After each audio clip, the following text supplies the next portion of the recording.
Welcome to The Explainer. Today, we're tackling a massive story, a turbulent 150-year journey that saw the world's oldest continuous civilization completely collapse and then rise from the ashes to become a global superpower. This is the story of modern China.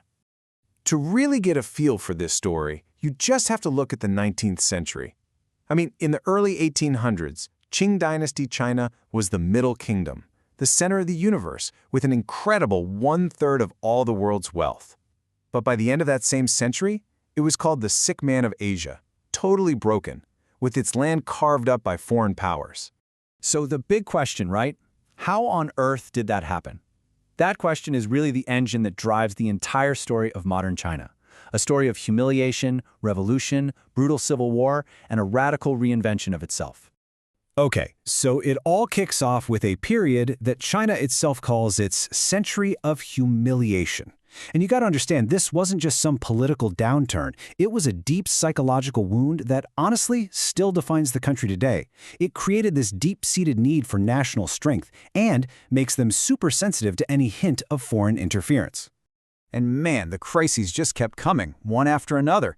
It starts in 1839 with the Opium Wars, which forced China into these totally unfair trade deals. Then came the Taiping Rebellion, a horrifying civil war where something like 40 million people died. By 1895, even Japan, a country China had always looked down on, beat them in a war. The final nail in the coffin was the Boxer Rebellion, which ended with foreign armies marching through the capital and looting the place. And this quote right here, it really sums up how the rest of the world saw things. Nobody was talking about the Middle Kingdom anymore. They just saw a fallen giant whose ancient ways just couldn't hang in the modern world. But all that failure, all that shame, it didn't make them give up. Not even close. Instead, it kicked off this desperate, violent, decades-long search for a new China, a search that would tear the country apart before it could ever be put back together. So, out of all this chaos, new ideas started to bubble up. This one guy, a Western-educated doctor named Sun Yat-sen, he comes up with this radical new vision.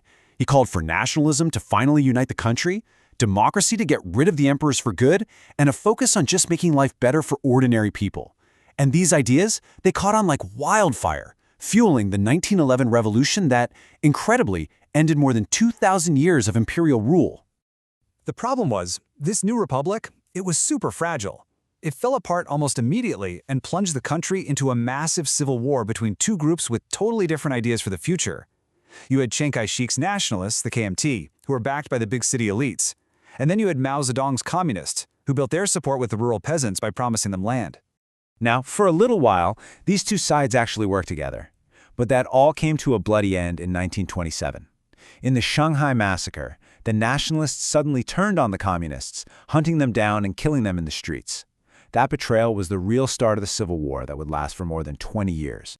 So after years and years of fighting, first the Japanese invaders, then each other, it was Mao Zedong and the Communist Party who finally came out on top in 1949, and they were ready to launch one of the most radical social experiments the world had ever seen. And with those now famous words, Mao declared the birth of a brand new China. His promise was crystal clear: erase the century of humiliation for good, and build a powerful, unified, socialist nation, no matter what it took. And the cost? Well, it was absolutely staggering. Mao's first big idea was the Great Leap Forward, an attempt to rapidly industrialize the country. But his policies were a disaster. They led to the single worst man-made famine in all of human history. The estimates are that as many as 45 million people died. And right on the heels of that disaster, he launched the Cultural Revolution. Mao got worried that the revolutionary spirit was fading, so he basically told the youth of China to go out and destroy anything connected to the past, old ideas, old culture, you name it. It was a decade of pure chaos that saw millions persecuted and priceless heritage destroyed.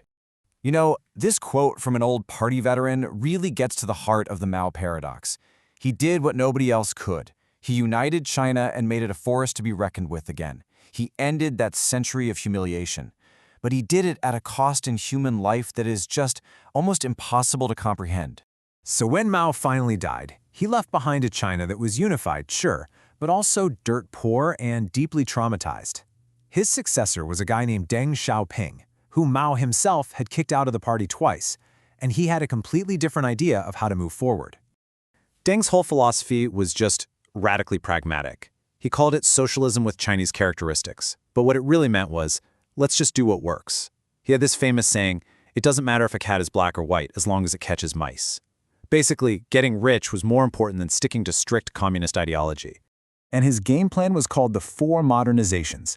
It was a total reversal of Mao's policies. He broke up the collective farms, he let private businesses pop up in these new special economic zones, and for the first time in forever, he opened China's doors to the world for trade and investment. And the results? Oh man, they were just off the charts. Seriously, look at this growth. China's economy absolutely exploded. The world had never seen anything grow that fast on that scale ever before. It completely transformed the country in a single generation. And the human side of this economic boom is just mind-boggling. We're talking about the biggest, fastest drop in poverty in all of human history. 800 million people lifted out of extreme poverty. It's a monumental achievement no matter how you look at it. But here's the crucial thing. All this new economic freedom, it absolutely did not mean political freedom. In 1989, when students started protesting for democracy in Tiananmen Square, the government sent in the tanks. The message was loud, clear, and brutal. The Communist Party's grip on power was not up for debate. So, Deng's formula, economic freedom under an iron-fisted, one-party government, is what paved the way for China's reemergence as a 21st century superpower. And you can see that rise marked by these huge moments in the new millennium. Getting Hong Kong back in 1997 felt like closing the book on the colonial era. Joining the World Trade Organization in 2001 kicked their economy into overdrive. The 2008 Beijing Olympics was their big coming-out party, and by 2009, it was official. China was number 2. And all of this has created a kind of new deal, an unwritten contract between the party and the people. It's pretty straightforward, really. The party provides stability, makes people richer, and restores national pride. In return, the people give the party their political loyalty and accept that there are no other options. So, after a century and a half of pure chaos and struggle, China finally found an answer.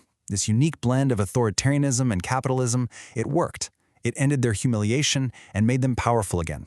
But the incredible success of this model has completely changed the game for everyone, leaving all of us with the single biggest question of our time: what happens next?